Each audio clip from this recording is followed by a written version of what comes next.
그래서 우리들이 읽어야 됩니다. 그래서 출애굽기를 읽을 때도 창세기에 있었던 내용들을 좀 이렇게 생각하면서 읽는 것이 참 필요해요. 제가 지난 시간에 창세기를 말씀드리면서 몇 가지 중요한 것들을 말씀을 드렸는데, 우리 하나님께서 이 창세기에서 좀 강조하고 있는 내용은 땅이라는 거, 그리고 그 땅을 우리 인간에게 주셨다는 거, 또 우리 인간을 그 땅을 다스리는 어떤 영장, 만물의 영장으로 거의 하나님하고 동등할 수는 없겠지만 그래도 하나님의 버금가는 지위로 주셨다라는 거, 그런 얘기들을 좀 말씀을 드렸습니다. 역시 어떻게 보면 이 출애굽기도 이 땅과 좀 관련이 돼 있다라고 볼 수 있어요. 그리고 이제 창세기에서 보게 되면은 족장들의 이제 이야기들이 좀 나왔었는데요. 우리 하나님께서 족장들에게 약속했던 것이 있습니다. 특히 아브라함에게 너는 내가 지시할 어디로 가라? 땅으로 가라. 땅으로 가고, 그리고 그 땅에 가면 너희의 후손을 하늘의 별과 같이 땅에 있는 모래와 같이 많게 해주시겠다 약속하셨어요. 예.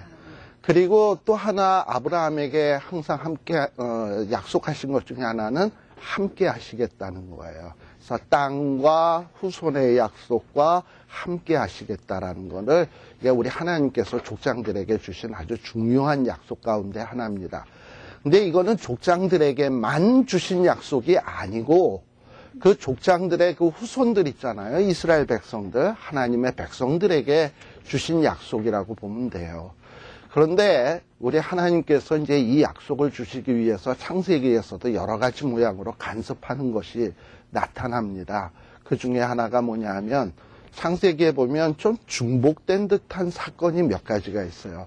하나 예를 들면은 아브라함이 애굽 땅에 내려갔다가 자기 부인이 너무 이뻐가지고 괜히 부인 뺏기겠다.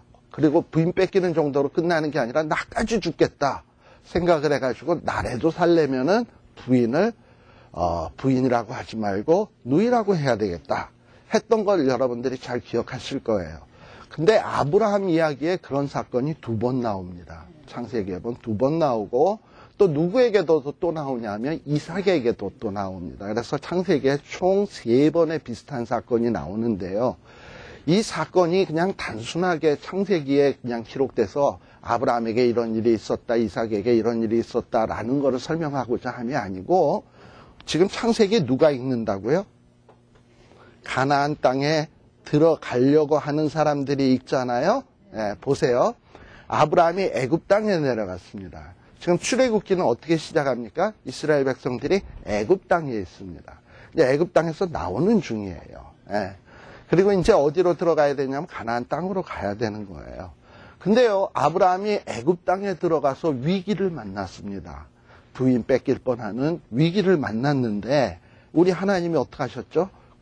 간섭하셔가지고 아비멜렉에게 탁 나타나셔서 너 아브라함은 손도 대지 마라. 겁을 팍 주시고서는 아브라함을 구해내시고 다시금 가나안 땅으로 아브라함을 데리고 들어가셨잖아요. 또 역시 아브라함에게 그 다음 사건에도 또 마찬가지였고, 그리고 애굽 땅에서 나올 때 그냥 나왔냐 하면 아비멜렉이 또 여러 가지 또 바리바리 싸서 보냈어. 근데 그런 사건이 이삭에게도 또 있다 이 말이에요.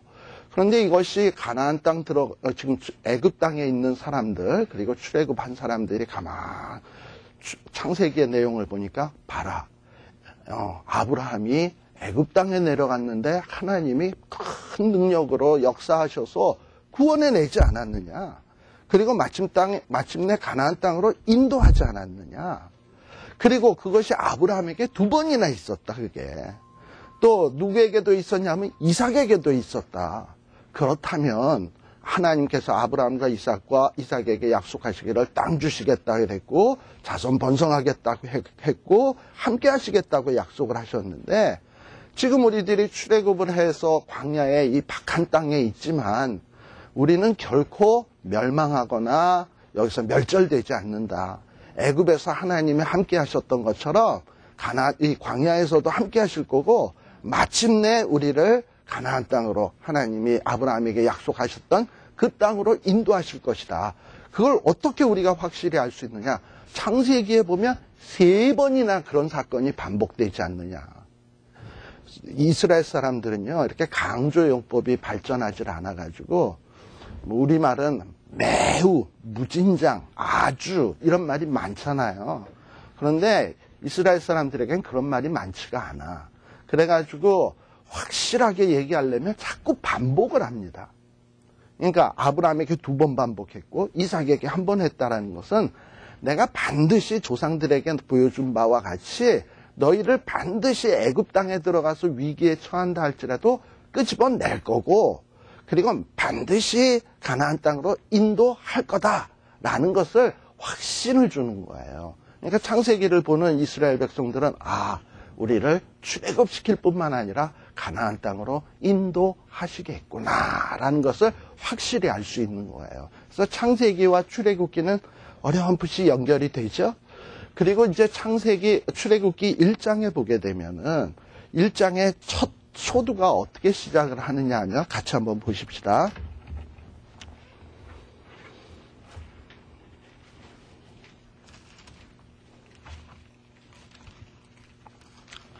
하나님이 아브라함과 이삭에게 약속했던 게 땅에 대한 약속이었고, 그 다음에는 후손에 대한 약속이라 그랬어요. 그런데 이 창세기 1장에는 아브라함의 후손들에 대한 이야기로 시작을 합니다. 그래서 어떻게 보면 굉장히 재미없는 얘기로 시작을 하는데, 여기에 보면은 권속을 데리고 애굽에 이른 이스라엘 아들들의 이름은 이러하니라 하면서 이 자손들이 쭉 이름들이 들어갔던 이름들이 나오잖아요. 애굽 땅에 들어갔던 이름들이 나와요. 아시다시피 이스라엘 백성들이 요셉 시대에 이민을 갔습니다. 팔레스틴 그 지역에 아주 흉년이 들어가지고 살 수가 없어가지고 먹을 걸 위해서 애굽의 그 요셉에게 곡식을 사러 다니다가 총리 대신인 것을 알게 되고 아예 그냥 몽땅 보따리 싸가지고 모든 식구가 이사를 갑니다. 그게 한 70명 정도 돼요. 70명 정도가 이민을 가게 됩니다. 근데 70명 이민을 갔는데 여기 7절에 보니까 어떻게 되었냐 하면 6절에 보면 요셉과 그의 모든 형제와 그 시대 사람은 다 죽었다. 그럼 뭐 망한 것처럼 되어야 되는데 그 다음 7절에 보니까 어떻게 되었냐 하면은 뭐 이민 간 사람은 죽었는지 모르지만 그 자손은 생육이 뭐하고 중다하고 번식하고 창성하고 심히 강대하여 온 땅에 가득하게 되었더라. 어떻게 보면 이 말씀은 하나님께서 아브라함과 이삭과 야곱, 요셉에게 약속했던 약속을 어느 정도, 아직 뭐 100%라고는 할 수는 없지만 어느 정도 성취하셨다라는 것을 볼 수 있어요. 하나님이 땅 주시겠다고 했는데 또 땅의 후손도 많아질 거라고 했는데 어느 정도 이루셨다 이 말입니다. 여러분들 뻐꾸기라고 하는 새를 아시나요? 뻐꾸기? 이 뻐꾸기라고 하는 새는 물론 특이한 새입니다. 뻐꾹뻐꾹 우니까 특이하기도 합니다만은 뻐꾸기에 또 하나 이상한 특징이 하나 있는데, 뻐꾸기는요 알을 어디다 낳느냐 하면 자기 둥지에다 낳는 게 아니라 남의 둥지에다가 알을 탁 놔버려. 그러고서는 남의 둥지에 있는 그 멍청한 새가 자기 알인 줄 알고 막 품어. 그러면 이제 뻐꾸기가 딱 태어나면 그 태어난 새끼가 부모한테 돌아와. 뭐 그래. 그러니까 뻐꾸기를 잘 한번 생각을 해보세요. 이 뻐꾸기하고 저는 이 출애굽기를 보다 보면 누가 생각이 나느냐면 뻐꾸기가 자꾸 생각이 나는데 뻐꾸기하고 이스라엘 백성하고는 연관이 좀 돼요. 왜냐하면은 보세요. 이 요셉 때 흉년이 들었습니다. 그래서 뭐 요셉이 총리 되시긴 했지만 팔레스틴 전역은 다 흉년이 들어서 사람들이 다 죽게 되었어요. 그래서 하나님께서는 이스라엘 백성이 원래 살아야 될 땅은 가나안 땅이지만 그 가나안 땅에서 옮기셔가지고 애굽에다가 둥지를 틀게 했어. 그러니까 원래 애굽에서 살아야 될 사람이 아니야. 아시겠습니까? 그러니까 애굽에다가 둥지를 틀어서 거기에서 일단 자손이 번성하고 중다하고 아주 강성하게 될 때까지 기다리는 거야. 뭐냐? 애굽은 뭐냐? 뻐꾸기 둥지다. 그러니까 왜냐하면은 가나안 땅, 팔레스틴 땅 이런 데는 다 흉년이 들어서 그냥 거기다 가만 내비두면은 굶어 죽을지 몰라. 그리고 또 흉년이 들면 사람들의 인심이라는 게 각박하지 않습니까? 그러니까 서로 음식 뺏어 먹겠다고 전쟁하다가 전쟁으로 멸절할 수도 있는 거고, 곡식이 없어서 굶어 죽을 수도 있는 거고, 그러니까 어떻게 해? 하나님께서 좋은 방법은 요셉을 미리 애굽 땅에 탁 보내서 총리 대신을 딱 만들어 놓는 거야. 아무도 이스라엘 백성들을 터치 못하게 탁 만들어 놓고, 그리고 이스라엘 백성들을 애굽 땅에 들어가서 자기의 그 형제가 총리 대신인데 어떤 민족보다도 잘 먹고 잘 살 수 있겠죠? 또 바로가 또 어떻게 했습니까? 이스라엘 백성들을 위해서 특별히 고센 땅이라고 하는 땅을 예비를 해가지고 너희는 여기서 살아라 했는데, 이 고센 땅이라고 하는 곳은 굉장히 비옥한 땅입니다. 그러니까 농사도 잘 되고 아무튼 모든 면에서 살기가 좋은 곳이야. 그러니까 하나님이 미리미리 둥지를 예비하신 거야. 고센 땅 준비하시고 요셉 준비하시고, 그리고 그 안에다가 이스라엘 백성들을 잠시 넣어서 흉년 기간 동안 잘 지내게 하시고, 거기서 자식 낳고 허다하게 이 사람들이 많게끔 하나님이 역사하셨다 이 말이에요. 그렇게 해서 하나님이 약속하신 것 두 번째, 후손의 축복을 어느 정도 이루시는 거예요. 그러니까 하나님의 섭리가 참 놀라워. 특히 여기 8절에 보게 되면 또 하나 우리들이 조금 출애굽기를 들어가는 마당에서 생각해 볼 것이 있는데, 요셉을 알지 못하는 새 왕이라고 있습니다. 그죠? 예. 그러면 요셉을 알지 못하는 새 왕은 요셉을 알지 못해. 그러면 헌왕, 낡은 왕은, 말이 이상합니다만은 헌왕은 요셉을 알았다 라는 얘기 아닙니까? 요셉을 알지 못하는 새 왕 이전에 있었던 사람들은 요셉을 다 알았어요. 그게 무슨 얘기냐면, 요거는 이제 출애굽기를 우리들이 이해하기 위해서 조금 역사적 배경을 이해해야 되는데, 이 애굽이라고 하는 나라는 항상 애굽이 다스렸던 거, 애굽 본토 사람이 다스렸던 게 아니에요. 요셉이 애굽에 들어가서 고생 직사하게 하다가 총리 대신 될 때까지, 곧 총리 대신 될 때쯤에는 어떤 일이 벌어졌냐면 애굽의 제18왕조라고 하는 왕조가 들어섰거든요. 근데 이 왕조는 본토 애굽 사람들이 아니고 힉소스족이라고 하는 이 애굽하고 다른 나라 족속이에요. 근데 이 다른 나라 족속이 애굽을 쳐들어와 가지고 왕을 몰아내고 이 힉소스족이 왕이 돼버렸어, 애굽에. 그래서 힉소스족이 이렇게 다스리니까 여러분들 그러면 힉소스족하고 애굽 사람들하고 관계가 좋겠습니까? 나쁘겠습니까? 나쁘죠. 그러면 이 왕, 힉소스족 왕은 애굽에 아주 그냥 애국심 많은 사람들을 관리로 쓰겠습니까? 아니면 애굽 사람이 아닌 이방 사람을 관리로 쓰겠습니까? 이방인을 관리로 쓰겠죠. 예, 바로 그거예요. 저는 한때 창세기를 읽다가 요셉 스토리를 보다 보면 조금 이해가 안 되는 부분이 있었어요. 암만 꿈 해몽했다고 반지를 뺏어주고, 너가 총리 대신이 되라. 아니, 이 멍청한 왕이 있나? 암만 그래도 그렇지, 그냥 잘했으면 꿈 해몽해 준 게 고마우면 상금이나 좀 왕창 주고 집이나 좀 좋은 집 주고 이러면 되지. 그러면 충분하지. 거기에서 지나치게 무슨 총리 대신까지 시키고 반지까지 뺏어지고 왕 다음으로 이렇게 지위를 격상시키나, 좀 이해가 안 됐었거든요.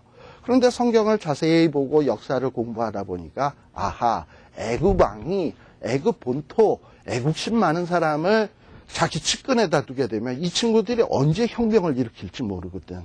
자기가 언제 권좌에서 쫓겨날지 모르거든. 그러니까 이 애굽 왕은 애굽 사람을 총리로 쓰는 것보다 똑똑하고 내가 믿을 만한 사람, 외국인이 오히려 총리 대신으로 적합하겠다.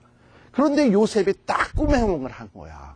그러니까 이게 흉년의 문제를 쫙 해결시켜 주지 않았습니까? 그러니까 이 친구를 총리 대신을 시켜야 마땅하다 해가지고 총리 대신을 시켰다 이 말이에요. 그런데 이제 세월이 지나다 보니까 이 애굽의 본토 사람들이 외국 사람한테 지배받으면서 사는 게 좋겠어요? 싫지.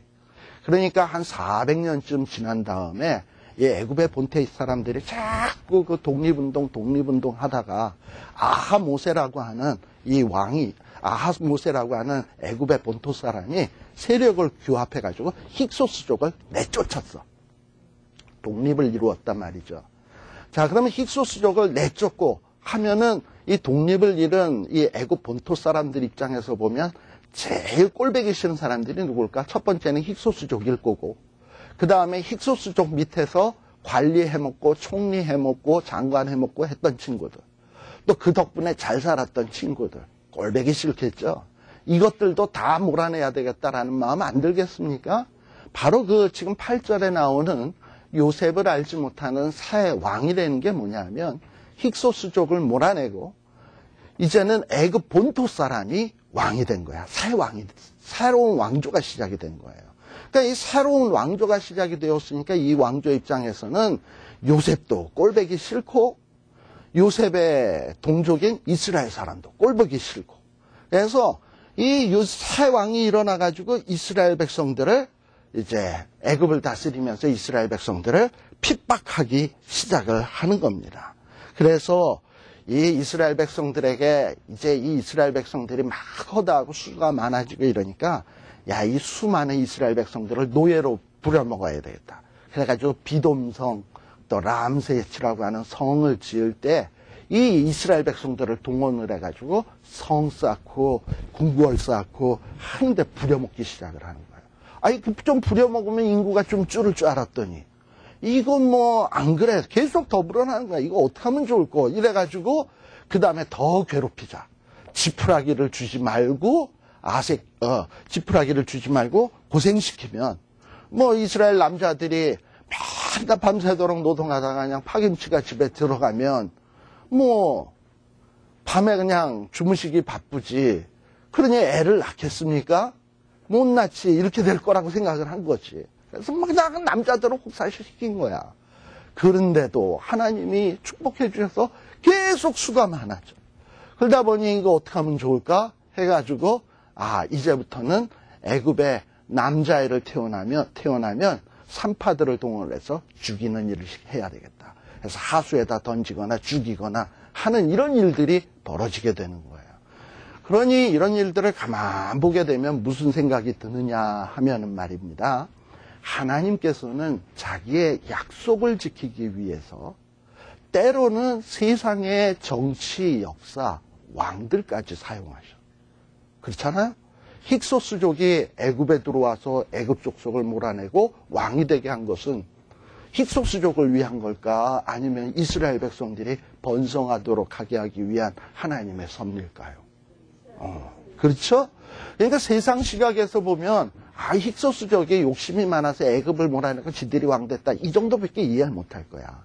그러나 우리는 창세기도 알고 출애굽기도 알고 가만 보니까 하나님이 이 애굽의 정치 역사를 막 이렇게 흔드시면서 이스라엘 백성들에게 하셨던 그 약속, 이제 가나안 땅을 주셔야 되고 그러기 위해서는 이스라엘 백성들의 수가 뻗다하게 많아져야 되고 이럴래니까 하나님께서 이스라엘 백성들을 뻐꾸기 둥지가 필요해가지고 그 둥지에다 넣기 위해서 힉소스족이 왕이 되게 하고, 그리고 어느 정도 허다하게 되고 중다하게 되니까 이스라엘 백성들이 그 땅에서만 살면 안 되잖아요. 나와야 되잖아. 그러니까 이제 요셉을 알지 못하는 새 왕이 나라를 뒤집어 엎게 되고, 그러면 이제 나갈 때가 된 거야. 여러분들 이제 오늘은 새 시리즈로 나가네. 아까 뻐꾸기 했는데 이번엔 독수리 얘기합시다. 독수리는요, 이 절벽이 있으면 절벽 높은 곳에다가 둥지를 지어놓고 삽니다. 그리고서는 독수리 새끼들이 새끼일 때는 음식을 열심히 물어다 날라줘가지고 이제 새끼들을 키워요. 그리고 이 독수리는 이 둥지에다가 자기 깃털을 뽑아가지고 자기 새끼들이 잘 푹신푹신하게 지낼 수 있도록 거기에다가 이렇게 다 침대같이 깔아놔요. 근데 그 둥지를 만들 때는 가시나무 같은 거 있잖아요. 그런 걸로 막 엉기설기 이렇게 해놔요. 왜냐하면 그래야 깃털을 놔도 움직이지 않게 되니까. 그래가지고 깃털을 쫙 해서 폭신폭신하게 딱 만들어놔. 그래가지고 이제 새끼를 키웁니다. 그러다가 이 새끼들이 어느 정도 다 자라게 되면 이 새끼들이 둥지 안에만 있으면 독수리가 되겠습니까? 안 되지. 그러니까는 어떻게 하냐면은 둥지에 있는 깃털들을 막 어느 날 갑자기 독수리가 막 신명기에 나오는 얘기예요. 독수리가 날개를 너풀거리면서 속 안에 있는 이 깃털들을 막 바깥으로 버려. 그럼 뭐가 나와? 가시가 나와. 그럼 새끼들이 갑자기 막 엄마가 펄럭펄럭 그러니까 놀래가지고 일을 하다가 보니까 으악 찔리고 막 정신없는 거 아니잖아. 정신없잖아요. 그러다 보면 새끼들이 으악 찔리고 하다가 보니까 그 둥지에서 뚝 떨어지게 된단 말이지. 떨어지게 되면 뭐야? 절벽이지, 절벽. 그냥 아래로 곤두박질을 치기 시작하는 거예요. 그러면 으악 나 죽는다 이럴 거야. 그리고 떨어지면서 이런 생각하겠지. 아, 우리 어머니가 오늘은 어디 바깥에 나가서 쥐약 먹은 쥐를 먹고 왔구나. 뭔가 제정신이 아니구나. 뭐 이러고 생각을 하고 떨어지면서 엄마를 원망하면서 떨어질 거예요. 그래도 살아보겠다가 막 바득바득거리지만 올라가는 게 아니라 계속 아래로 떨어져. 그러다가 보면 독수리가 갑자기 하늘에서부터 쏜살같이 휙 내려와서 새가 땅바닥에 부딪히는 것을 허용하지 않냐고 탁 받아가지고 올라갔다가 그 다음에 올라가면 살았다 싶은데 그 다음에 날개를 갖다가 90도로 딱 꺾으니까 또다시 하다가 또 떨어져. 그거를 수없이 반복을 합니다. 그러는 가운데서 새가 그냥 살아보겠다가 파득파득 하다가 보면 근육이 생겨가지고 떨어지는 속도가 점점 하다가 어느 정도 보통으로 하다가 그 다음에 날기 시작해.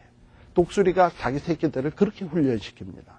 자, 그러면 이 독수리의 얘기와 우리 아까 조금 전에 이야기했던 이스라엘 백성을 한번 비교해 보자고요. 이스라엘 백성들이 애굽 땅이 얼마나 편안해. 고산땡 아주 좋잖아. 잘 먹고 잘 살고 있었어요. 근데 어느 날 갑자기 상황이 바뀐 거야. 깃털이 다 없어지고 요셉도 죽고 요셉 시대 사람도 죽고 요셉을 알던 왕도 죽고 다 없어졌어. 편안하던 깃털들이 다 없어지고 이제 뭐가 생기기 시작했냐면 요셉을 알지 못하는 새 왕이 나타났어. 그게 뭐야? 가시야. 가시가 나타나서 어떻게 하냐? 가만히 있는 게 아니라 이스라엘 백성들을 팍팍 찌르기 시작해. 못 살겠다 이러고서는 이스라엘 백성들이 뭐하죠? 하나님 앞에 부르짖기 시작하는 거예요. 아프니까. 그러니까 하나님이 부르짖기 시작하니까 이제 그 음성을 들으시고 아하, 이스라엘 백성들을 구원해야 되겠다. 항상 하나님이 독수리가 하강하듯 하늘에서부터 이스라엘 백성들을 향하여 쫙 하강을 하면서 이스라엘 백성을 구원하시기 시작을 하는 거예요. 바로 이게 출애굽기의 시작입니다. 그러니까 우리 하나님이 이스라엘 백성들을 출애굽하기 위해서 얼마나 기기묘묘한 방법으로 역사하는가 하는 거를 우리들이 조금 유심히 볼 필요가 있습니다. 자, 그래서 우리들이 잘 아는 내용들은 넘어갑시다. 그 다음에, 그러고 난 다음에는 하나님께서 또 준비하신 것이 있는데, 이 이스라엘 백성들을 구원하기 위해서 바로의 딸을 준비시키셨어요. 근데요, 이때 이 바로는 말이죠. 자기의 그 딸이 하나가 있는데, 이 딸은, 바로에게는 아들이 없어. 이 바로의 딸은 무남동녀야. 무남동녀. 그러니까는 왕이 될 사람이 없는 거예요. 그래가지고 나중에 보면 이 바로가 죽고 난 다음에 누가 왕이 되느냐 하면, 이 바로의 딸의 남편, 사위지. 사위가 왕이 돼. 사위가 왕이 되는데, 이 사위가 일찍 죽어. 일찍 죽고 나니까 애도 못 낳고 일찍 죽는단 말이에요. 일찍 못 낳고 애도 그냥 죽어버렸어. 그러니까 이 바로의 딸이 자식이 없잖아. 남편 죽었고. 그런데 보세요. 왕은 이미 죽었고 사위가 왕이 되는데 사위도 죽고 왕도 죽고 바로의 딸이 있어. 그러면 이 바로의 딸은 거의 왕 같은 여자 아니에요? 왕 같은 여자예요. 왕 같은 여자인데 이 왕 같은 여자가 어느 날 모세를 나일강에서 발견한 거야. 무슨 얘기인지 아시겠어요? 그렇다면 모세를 비록 양자로 입양을 했지만 이 모세는 뭣도 될 수 있는 사람이냐 하면 잘하면 애굽 왕도 될 수 있는 사람이에요. 그러니 이 모세가 어린 시절 40년을 애굽 땅에서 살았는데 이 애굽 땅에서 40년 살 때 어떻게 교육을 받았겠습니까? 거의 왕이 되는 교육을 받은 거예요. 그러니까 우리 하나님께서는 이스라엘 백성들을 구원해서 이스라엘 백성들을 잘 인도해갈 훌륭한 지도자가 필요하잖아. 그러니까 그 지도자를 만들기 위해서 그 바로의 그 잘못된 명령, 애를 낳으면 하수에다 던지라 하는 이 명령, 어떻게 보면 당시 이스라엘 사람들에게서 그런 명령을 딱 들으면 어떻게 우리에겐 이렇게 정말 가혹한 일만 생기나, 힘든 일만 생기나, 하나님이 아브라함에게 후손의 축복 주신다고 했더니 그거 새빨간 거짓말이네. 우리의 애들은 이렇게 하수에서 그냥 물고기 밥이 되고 이렇게 죽어나가는데 무슨 하나님의 약속이 어디 있어? 불평할 거 아니에요. 그런데 하나님은 그런 악한 명령, 바로의 악한 명령을 사용을 해서 누구를 준비하고 계신 거냐 하면 이스라엘 전체를 구원할 정말 왕 같은 지도자를 준비하고 있는 거예요. 아시겠습니까? 그래서 우리들이 성경의 역사를 잘 보면 무슨 깨달음을 알 수밖에 없냐 하면은 로마서에 보면은 하나님을 사랑하는 자, 그 뜻대로 부르심을 입은 자들, 그 자들이 누구예요? 이스라엘 백성이고 오늘 우리지. 오늘 우리인데 그렇게 하나님 앞에 부르심을 입은 자들에게는 뭐가? 모든 일이 합력하여. 그러니까 그 모든 일 가운데는 뭐 또 포함되는 거냐면 때로는 우리가 이해할 수 없는 사건, 내가 정말 고통스러운 사건, 어떻게 하나님이 살아계시면서 이런 일을 나에게 주실 수 있나 하는 이런 일들까지도 나는 당시에는 이해를 못하지만 하나님은 그런 일들을 통해서 나의 찬란한 미래를 차근차근 준비하고 있다는 사실을 역사 속에서 우리들이 배우게 됩니다. 그렇잖아요. 지금 보면 그렇잖아. 그래서 모세를 왕제로 준비를 하시는 거야. 그래서 왕제로 준비를 해가지고 그로 하여금 이스라엘 백성들을 이끌어낼 지도자로 만드는 거예요. 그러니까 참 이 출애굽기의 초두에 우리들이 언뜻 보면 눈에 안 보이는 거지만 자세히 역사랑 어떤 이런 인물들, 바로의 딸 요셉을 알지 못하는 새왕, 이런 인물들을 역사적으로 잘 살펴보면 우리 하나님이 이스라엘 백성들을 향해서 정말 행하시는 일들이 너무나 기기묘묘하구나. 그렇다면은 이스라엘 백성에게도 이렇게 기기묘한 방법으로 역사하셨다면 오늘 저와 여러분, 우리는 얼만큼 귀한 존재냐? 예수님의 피값보다도 더 귀한 존재야. 왜냐? 예수님이 피값으로 우리를 산 사람이니까. 그렇잖아요? 우리가 가치가 없으면 예수님의 피값 지불하겠어요? 그러니까 피값에 버금가든지 더 낫든지 한 사람 아니야. 그러면 이렇게 하나님이 사랑하는 자인데 이런 자들에게 일어나는 일들이 어찌 우연이냐 말이지. 오늘 우리에게 이런 불경기 속에 어려움 속에 겪으면서 하나님, 내가 이렇게 신앙생활 열심히 하고 교회 봉사도 열심히 하는데 왜 내 사업은 맨날 이렇게 지질이 궁상이고 우리 가정은 이렇게 어렵고 왜 이렇게 힘들고 미치고 바짝 뛰겠습니까? 이렇죠? 그렇지만 시간 지나봐. 세월 지나보세요. 지나놓고서는 아마 여러분들은 이런 찬송할 수밖에 없을까? 지금까지 지내온 것 주의 크신 은혜라. 바로 그런 일을 하시는 분이 누구냐면 하나님이시라 이 말이에요. 그러니까 우리가 조금 지금 힘들어도 우리는 무슨 믿음이 있어야 되냐면 맞아. 이스라엘 백성도 400년 노예 생활했고 나중에는 너무 힘들어서 자식을 물에다 던지는 큰 아픔을 겪어야 했고, 근데 그런 일들을 통해서 하나님이 합력해서 선한 역사를 이루어 가시는데, 그렇다면 내게도 지금의 어려움이 어찌 어려움으로 끝나겠는가? 분명히 우리 하나님께서 놀라운 역사를 이루실 것이다 라는 믿음으로 전진해 나가면 이게 진짜 신자인 거예요. 자, 그래서 그런 것들을 좀 알고, 근데요, 모세가 이렇게 왕으로서 교육을 받지만, 이 왕으로서 교육받은 게 전부가 아니야. 있잖아요. 하나님의 종은요, 공부 많이 했다고 하나님의 종 되는 거 아니에요. 능력 있다고 종 되는 거 아니야. 정말 하나님이 누구인지를 알고, 그리고 나는 하나님 없이는 아무것도 못하는 존재다라는 것을 절실히 깨닫지 않으면 하나님의 종이 절대로 될 수가 없어. 그래서 하나님은 이 모세를 진짜 하나님의 종 되게 하기 위해서 이제 역사를 하시는데, 어느 날 이 모세가 쫄래쫄래 나갔다가 보니까 왕자할 때 동족 가운데 서로 싸우는 사람들이 있어. 그래가지고 그걸 말리니까 누가 우리의 재판관으로 삼았느냐 이러고 나온 거죠. 그러다가 어느 날 보니까 또 관원 하나가 이스라엘 백성들을 막 때려. 그래서 쳐 죽였어. 아이고 이거 큰일 났네. 그래가지고 냅다 미디안 광야로 도망가서 40년 동안 무슨 생활합니까? 이건 완전히 뭐 제일 낮디 낮은 목동 생활하는 거야. 맨날 뭐 사람의 종도 아니고 누구의 종이 된 거냐면 양의 종. 짐승들의 종이 된 거야. 양똥 치고 털 깎아주고 걔네들 데리고 다니면서 물 먹이고 이러고 다니는 거야. 완전히 천당에서 지옥으로 떨어진 거지 뭐. 왜 이랬냐? 모세의 너의 능력이 너가 하나님이 함께 하지 않으면 얼마나 하찮은 존재인가를 알으라 이거죠. 그래가지고 40년을 훈련을 시킨 거예요. 그러다 보면 아마 모세가 말이 40년이지 여러분들 40년 동안 목동 생활 해봐요. 처음에는 내가 왕자인데 이 일을 하나 씩씩거리다가 1년 지나 5년 지나 10년 지나 이러다 보면 에휴 이제 난 끝장났어. 내 인생 끝이야. 이제 한 20년쯤 들어대면 나는 천상 목동 출신인가 보다. 그럼 그렇지 뭐 내 인생이. 이러고 자포자기 해버려요.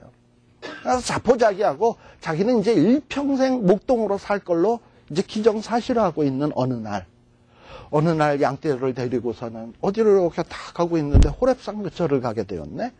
근데 호렙산 근처에 가보니까 이상한 광경이 벌어지는 거야. 뭐냐면 가시떨기나무라고 하면 여러분들 여기 광야 사막에 가보면은 그 바싹 마른 나무들 이렇게 나온 것들 있잖아요. 그런 나무들이 이렇게 있는데 가시떨기나무. 근데 그 가시떨기나무는요, 요즘 우리 한국에도 그 무슨 억새풀 뭐 축제한다고 사람들 구경 갔다가 몽땅 다 뭐 이렇게 뭐 난리 났던 거 아시잖아요. 그런 광야에 있는 풀들은 습기가 없기 때문에 불이 붙었다고 하면 확 일순간에 다 타버려. 그러니까 모세는 뭘 아냐 하면은 이 광야에 있는 가시떨기 나무는 불에 붙었다면 불과 1, 2분 내에 다 타야 될 나무인데 이상하게 불이 붙는데 나무가 타질 않아. 이상하잖아. 이상한 광경이 눈앞에서 벌어지는 거예요. 저게 뭘까? 도대체 왜 저 나무는 불에 타지 않을까? 무슨 이런 기이한 조화가 있길래? 그래서 궁금해서 다가갔죠. 다가갔는데 그때 거기서 소리가 나는 거야. 뭐라고 나오느냐면 이곳은 거룩한 땅이니 너는 내 발에서 신을 벗어라 라는 얘기예요. 우리 하나님께서 모세에게 왜 신을 벗으라고 했을까? 한번 여러분들이 생각해 볼 필요가 있어요. 우리가 간혹 우리 이제 뭐 아파트 생활하고 그러잖아요. 그러다가 보면 이제 간혹 외국 사람들 무슨 뭐 플러밍 하는 사람, 전기하는 사람 이런 사람들이 한국 사람들이 오면 그래도 좀 나아. 한국 사람들 왜 나냐면 아파트 딱 들어올 때 그래도 신발 벗고 들어와. 그런데 이게 외국 사람들은 보면은 그냥 신발 신고 그것도 이따만한 두꺼운 신발에다가 뭐 잔뜩 묻히고 카페대로 꼭 밟고 다닌단 말이죠. 얼마나 기분 나빠요. 그때 그런 사람들 딱 들어올 때 우린 뭐라고 하고 싶었냐면 이곳은 깨끗한 곳이니 내 발에서 신을 벗어라. 이러고 싶다고. 그러잖아요. 그럼 하나님께서 지금 떨기나무 곁으로 다가오고 있는 모세에게 하나님이 조금 전에 떨기나무 근처로 청소를 다 해놨는데 모세가 뭐 양치면서 뭐 밟고 다니고 양이 응가한 거 밟고 다니고 이런 신발을 신고서는 이 떨기나무 청소해 놓은 데로 오니까는 야 이거 내가 깨끗하게 해놓은 것인데 신발 벗어 이 얘기입니까 지금? 아니야. 당시에 신발을 벗고 다니는 사람들은 어떤 사람이냐면 노예예요. 노예들은 신발을 벗기고 끌고 다녔어. 그 신발 벗고 다니는 사람은 노예야. 그러니까 하나님이 가시떨기나무에서 모세를 부르시면서 너는 내 발에서 신을 벗으라 라고 하는 얘기는 이제 하나님과 모세 사이의 관계를 분명히 하자 이거예요. 너는 내 노예다, 종이다. 나는 너의 하나님이다. 그리고 이제부터는 너는 내 말을 듣는 자가 되어야 된다. 그리고 나는 너를 이스라엘의 지도자를 삼을 거다. 출애굽하는 중요한 사명을 맡길 거다. 그러려면 너는 철두철미하게 나의 종이 돼야 돼. 그러니까 나의 종인 것을 한번 네가 증명해봐. 신발 벗어. 지금 요구하고 있는 거예요. 그러니까 하나님의 종 되기 위해서 가장 필요한 조건은 공부 많이 하는 거. 물론 좋지. 능력 있는 거 좋지만 철두철미하게 하나님 앞에 딱 엎드려서 나는 하나님의 종입니다. 하나님 없이는 안 됩니다. 라는 이게 딱 돼야 진짜 종이 될 수 있는 거예요. 그래서 모세를 그렇게 종 삼는 거야. 종 삼고 모세를 쓰기 시작하는데요. 이 출애굽기에 아주 중요한 것, 이제 출애굽기의 본론으로 들어갑니다. 그리고 이제 모세를 딱 만나서 하나님이 미션을 주죠. 너는 이제 애굽으로 가서 내 백성을 구원해내야 된다. 근데 이제 모세는 어떻게 돼버렸냐면 옛날에 그렇게 뭐 정말 잘났다고 생각하고 나는 왕자고 공부도 많이 했고 나같이 똑똑한 사람이 있으면 나와봐 이럴 정도의 사람이었는데 40년 약 먹이는 이 목동 생활을 하다 보니까 아주 깎여져가지고 아주 그냥 나는 말도 못해요. 내가 어떻게 갑니까? 난 가면 죽어요. 이런 사람으로 바뀌어져 버렸어. 그래서 하나님이 모세에게 하나님이 능력 있다는 걸 보여주기 위해서 몇 가지 사인을 주죠. 지팡이를 던져라, 뱀이 되고 손을 넣어라 했더니 문둥병이 걸렸다 나아지고 이러면서 하나님이 어떤 분인지를 보여주시는 거예요. 그런데도 모세는 자꾸 안 가겠다고 버둥버둥거려. 그러고서 모세가 하는 말이 있습니다. 하나님, 내가 만일에 간다 칩시다.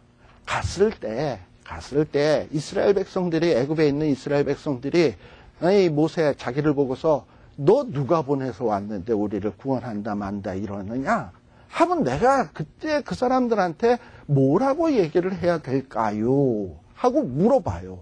그래가지고 하나님이 하시는 얘기가 아주 유명한 얘기가 하나 있습니다. 그 얘기가 어디냐면 출애굽기 3장 14절의 말씀이에요. 그랬더니 내가 누구라고 뭐라고 도대체 하나님 앞 이스라엘 백성들에게 얘기를 해야 합니까? 라고 물어보니까 하나님이 이렇게 대답을 하세요. 나는 스스로 있는 자니라. 너는 가서 그렇게 얘기를 해라. 이게 뭔 얘기입니까? 도대체 이해가 되세요? 나는 스스로 있는 자니라. 하나님이 갑자기 어느 순간에 짠! 나 이제부터 존재한다. 이런 겁니까? 이 나는 스스로 있는 자라는 뜻은 나중에 여러분들이 뭐 히브리어 공부를 할 기회가 있을런지 없을런지 모르지만 히브리어에 나오는 뜻을 잘 보면 I am that I am으로 번역을 하는데 이거는 때로는 어떻게도 번역할 수 있냐면 I will be am 대신에 미래형으로 해가지고 I will be who I will be 이런 식으로도 번역할 수 있어요. 그러니까 뭐냐 하면은 who I will be 내가 뭐가 되겠다. 내가 뭐 될 자가 되겠다. 다시 말하면 조금 의역을 하면 나는 마땅히 뭔가가 되고야 말겠다. 하나님이 마땅히 되어야 될 일이 있다면 그게 뭘까요? 우리 하나님이 뭔가 마땅히 하나님이 되셔야 될 위치가 뭡니까? 그거는 우리 요한계시록 한번 봐봐요.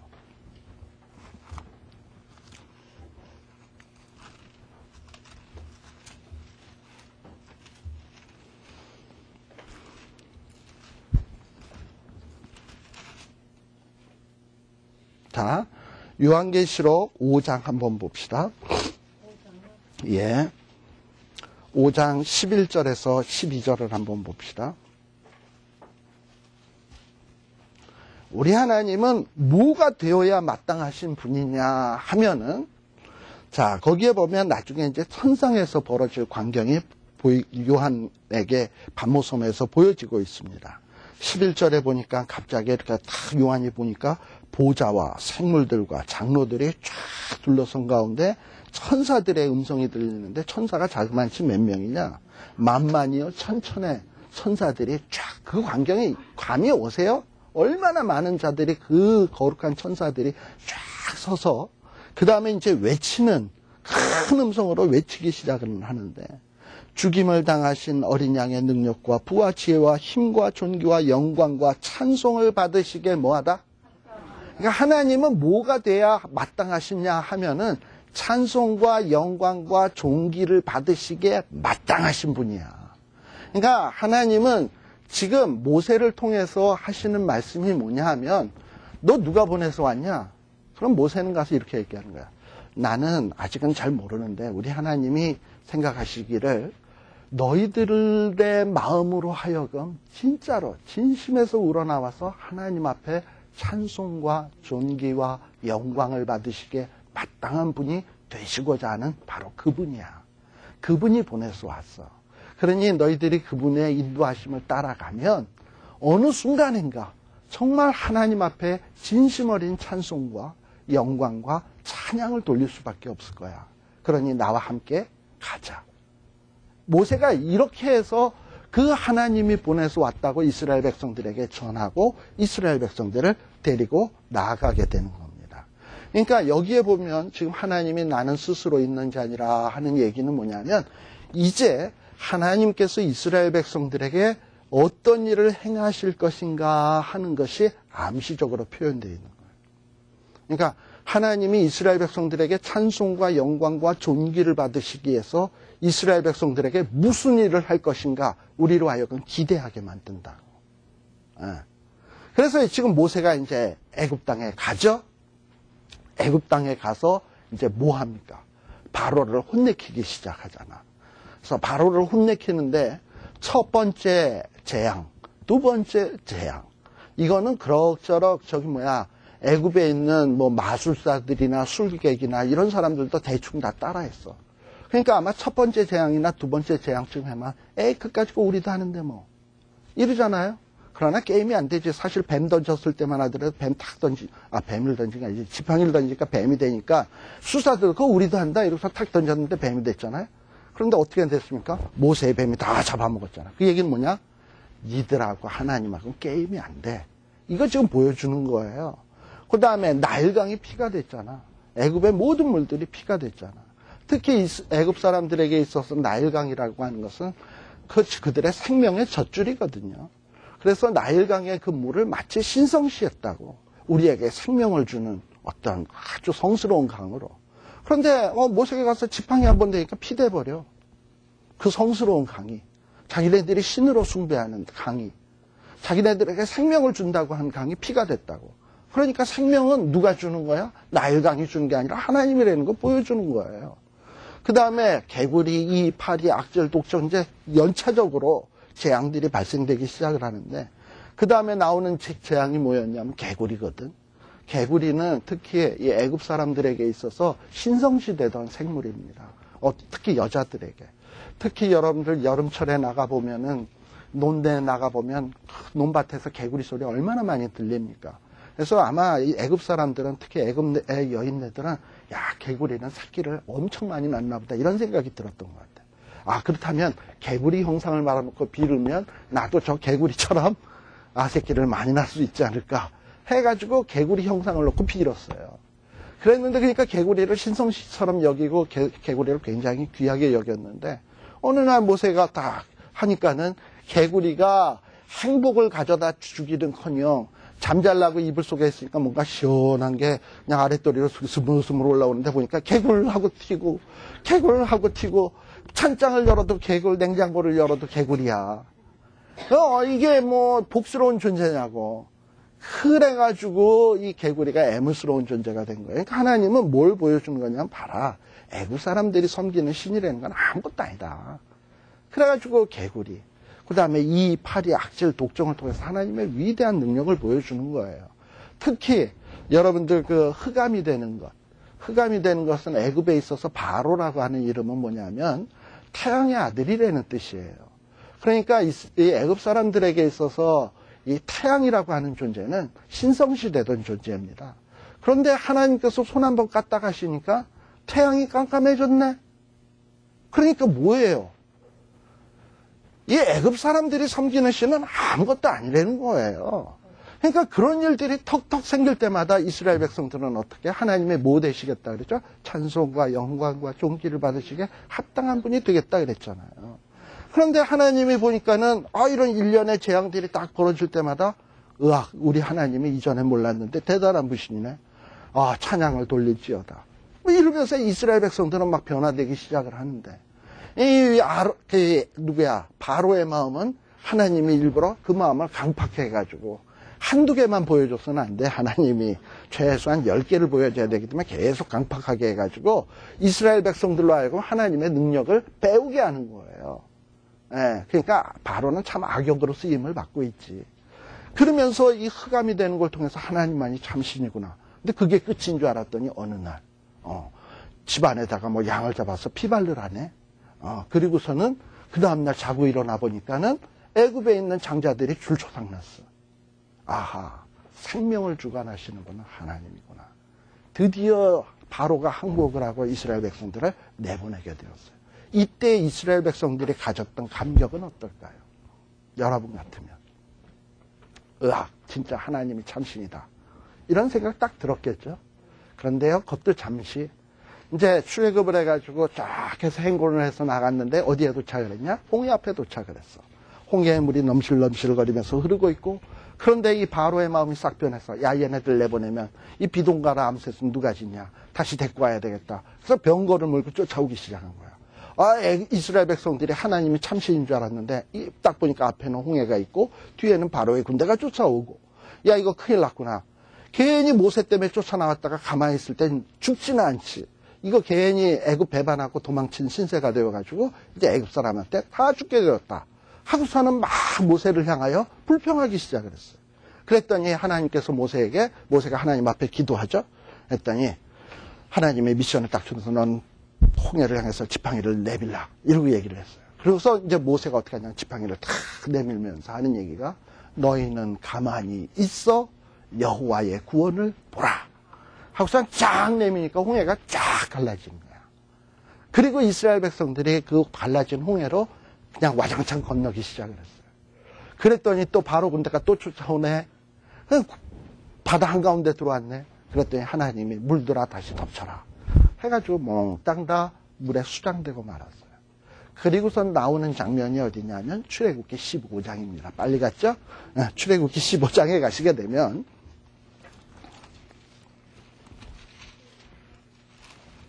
자, 출애굽기 15장 얘기하고 잠시 쉬었다 가겠습니다. 출애굽기 15장에 보게 되면 자, 드디어 15장에 보면 이때라는 건 뭐냐 하면은 홍해가 다시 합쳐져 가지고 바로의 군대들이 되었을 때 바로 그때예요. 여러분도 30절 보세요. 14장 30절에 보면 그날에 여호와께서 이같이 이스라엘 애굽 사람의 손에서 구원하시매 이스라엘이 바닷가에 애굽 사람의 시체를 보았더라. 물에 빠져서 다 둥둥 떠내려오는 시체를 봤어. 그리고 난 다음에 15장 1절에 보면 이때에 누가 모세와 이스라엘 자손이 이 노래로 여호와께 노래하니 일러스되 내가 여호와를 뭐하리니 찬송하리니 그는 높고 영화로우시며 말과 그 탄자를 반자에 던지셨음이로다. 뭐 하기 시작합니까? 이스라엘 백성이 하나님을 찬송하기 시작을 해요. 그러니까 하나님은 뭘 받으시기에 합당한 분이냐면 찬송 받으시기에 합당한 분이에요. 누구를 통해서? 자기 백성들에게. 그래서 하나님은 자기 백성들을 통해서 찬송을 받으시기에 합당한 분이 되고야 말 거예요. 우리가 지금은 어렵고 힘들어서 때로는 하나님 앞에 불평할 수 있어. 하나님 왜 이래요? 이러고서 따질 수 있어요. 그러나 우리 하나님 마음속에 무슨 생각이, 그래? 네가 지금은 나한테 불평하지? 내가 하는 게 이해 안 돼서 너는 도무지 내 앞에서 고개를 절레절레 흔들지? 시간 지나봐. 너는 내 앞에서 하나님이 그때 그래서 그랬군요. 이 어리석은 나를 용서하시고 찬송과 영광과 존귀를 받으시옵소서. 그래서 내가 받았던 면류관조차 버거워가지고 이 면류관을 벗어서 주 앞에 들이세 하면서 찬송하면서 할 거라니까. 하나님이 그만큼 우리에게 그런 일을 이루시고야 말 거예요. 우리의 일생을 통해서. 그러니까 우리는 보통 존재가 아니야. 그러니까 그런 미래를 바라볼 줄 알아야 돼요. 그래서 그 다음에 나오는 내용이 15장에 나오는 내용이 다 찬양이야. 모세의 찬양, 이스라엘 백성의 찬양이고 그 다음에 19절 이하에 보면 미리암의 찬양이고 그리고서는 쭉 찬양이 나오는 거예요. 그러니까 하나님이 이런 분이 되시겠다는 거야. 얼마나 감사한 일입니까? 하나님은 그런 분이 되고야 말 거예요. 우리 잠시 쉬었다 가도록 하겠습니다.